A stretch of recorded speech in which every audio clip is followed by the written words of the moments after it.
Podemos começar aqui então a estudar com um pouquinho mais de detalhe as ligações iônicas, né? Como eu já tinha dito antes, as ligações iônicas então nada mais são do que a atração eletrostática entre cargas opostas, né? Como que se dá essa atração eletrostática entre cargas opostas? O elemento que perde elétrons vira um cátion. Aqui o livro pegou o exemplo, como todo professor de química pega, né, da ligação iônica mais conhecida de todas, que é o sal de cozinha, né? No caso, o sal de cozinha é um dos sais que existem, né? Mas todos os sais são formados por atração eletrostática entre ligações entre cátions e ânions. O sal de cozinha, a fórmula química dele é NaCl, de modo que o sódio, lá da tabela periódica, vamos voltar na tabela aqui, esse sódio aqui, ele perdeu um elétron e virou um cátion. E quem pegou esse elétron do sódio foi esse ânion aqui, o ânion cloreto. Então, à medida em que a gente tem o Na+, e o Cl-, a gente consegue formar o sal de cozinha, o NaCl. E esse sal se combina numa forma de estrutura cristalina, ou seja, aqui no livro ele tem uma tentativa de ilustração de como que é essa estrutura cristalina. Porque a fórmula química que a gente estuda, que a gente escreve no papel do NaCl, a gente não achei aqui escrito, deixa eu ver se tem. É possível que não tenha aqui. Bom, a gente escreve NaCl, simples, né? Só que, na verdade, a gente tem um agregado de Na+, grudado com Cl-. Então, esse livro aqui, inclusive, ele tem um CD, né, com umas animações, né? Sempre que tem essa imagem no livro, é porque lá no CD tem uma animaçãozinha. Mas ninguém precisa pegar a animação do livro, porque com o YouTube, tudo se acha no YouTube, né? Então, eu peguei uma animação aqui do NaCl, aqui, tá? E aqui é só para vocês verem, então, uma tentativa de ilustrar como que é um agregado cristalino de NaCl.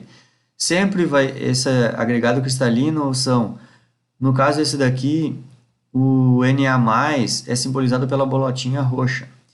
E os cloretos, o Cl-, as bolotinhas verdes. Vocês podem ver aqui que em roda de uma bolotinha de sódio Na+, ela está rodeada por ânions. Então, essa é a lógica da estrutura cristalina. Sempre um cátion vai estar rodeado por ânions. E, obviamente, ânions ficam rodeados por cátions, né? Bem mais adiante, a gente vai...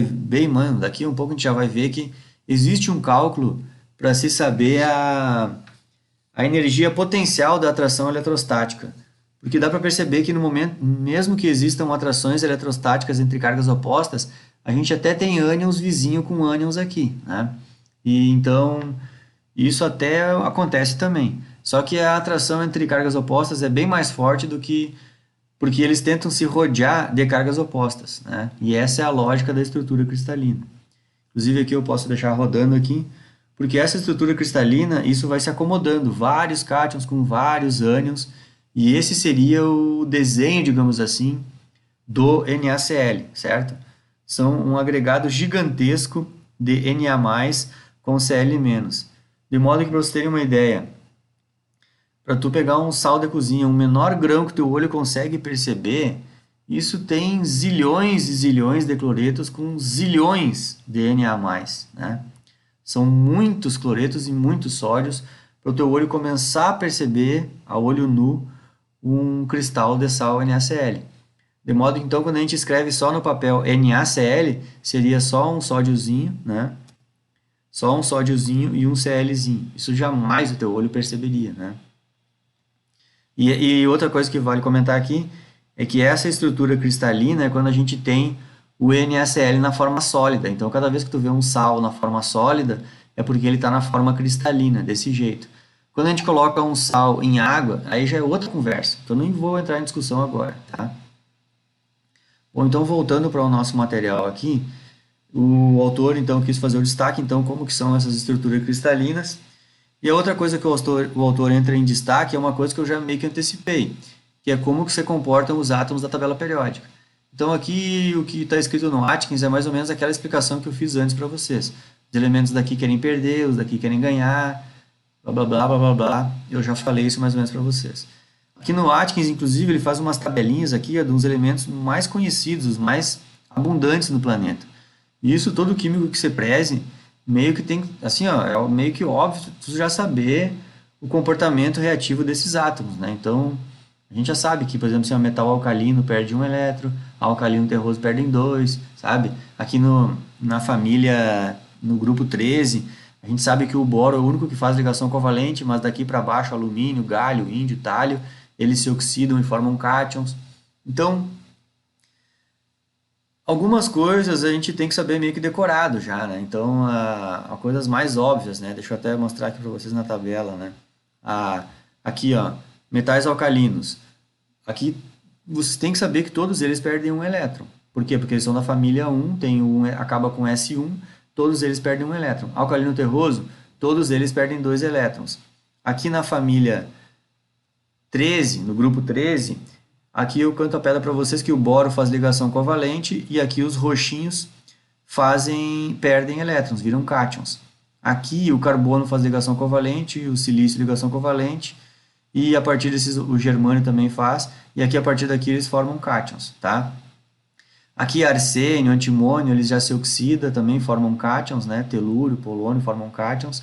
E os verdinhos aqui, ó, os verdinhos aqui todos já formam ligações covalentes, tá? E aqui também todos formam ligações covalentes, tá? Então esses detalhezinhos aqui, vocês vão ler o livro lá, vão perceber essas coisinhas, né? Então não vou demorar tanto aqui nessas coisas.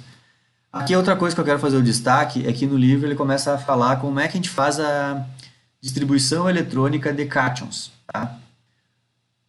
Eu sempre sugiro assim, ó, como é que se faz a distribuição eletrônica de cátion? Eu sempre sugiro fazer o seguinte, peguem a tabela periódica, vamos supor que eu fosse fazer a distribuição eletrônica vamos pensar aqui, níquel, tá? O níquel é um átomo que geralmente perde dois elétrons, já estou cantando a pedra para vocês, tá?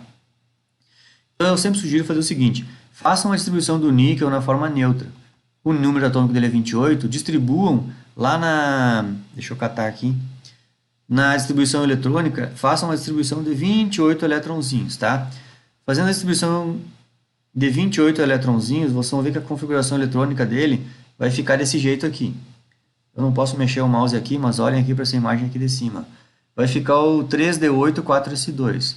Inclusive, se vocês seguirem aquela regrazinha de distribuição eletrônica proposta, o 4S2 normalmente a gente escreve antes do 3D8.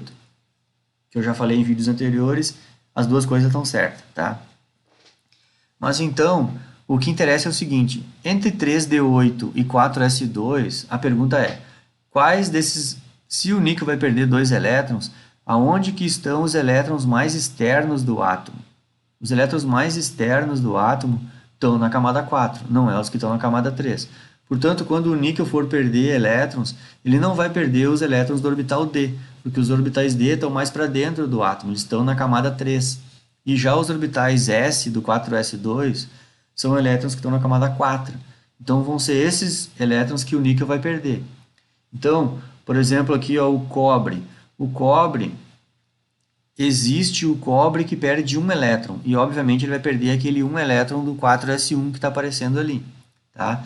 Só que o mais comum de encontrar o cobre é o cobre 2+. Quando o cobre tiver com carga 2+, ele perder 2 elétrons, a gente vai dizer então que ele perdeu um elétron do orbital 4s1 e depois ele vai perder um do orbital D, entenderam? Então a gente dá prioridade em eles perderem primeiro os elétrons mais externos e depois a gente volta, tá? E se pedirem para ser feita a distribuição eletrônica de um átomo quando ele ganha elétrons e vira um ânion, aí a dica é a seguinte, façam a distribuição eletrônica quando o átomo era neutro e depois vão enchendo com elétrons até ele tentar virar o gás nobre mais próximo, entenderam?